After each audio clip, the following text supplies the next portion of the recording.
Ils ont envahi nos messages électroniques. Les plus jeunes en raffolent car ils trouvent que ça met de l'émotion dans les messages écrits. Les petits smileys, émoticônes, il y a plein de termes pour décrire ces petits dessins qu'on ajoute au texte. D'où vient le mot smiley, Yasmina Lecomte? Alors smiley, ça vient de smile, sourire. Mais attention, Jérôme, on ne devrait pas dire smiley. Vous savez Ah, qu'on devrait dire au Québec, on dit binette, et en c'est français, mignon. nous devrions dire frimousse. Oui, c'est un peu de C'est mal le à passer terme. quand même.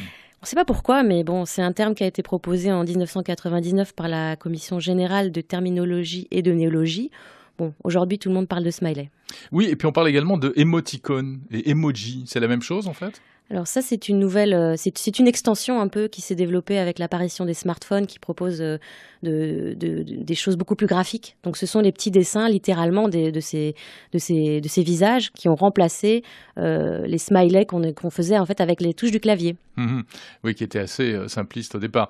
Et en fait, émoticône, c'est la contraction de émotion et de icône. Icône. C'est Ouais. ça. Et alors, ce qui montre bien l'importance de ces émoticônes, c'est que, par exemple, Apple vient de décider d'offrir des émoticônes avec des personnages de couleurs de peau différentes. Alors, on trouve désormais des visages noirs, on trouve des visages asiatiques. Il faut dire qu'effectivement, les emojis sont quasiment devenus un nouveau langage.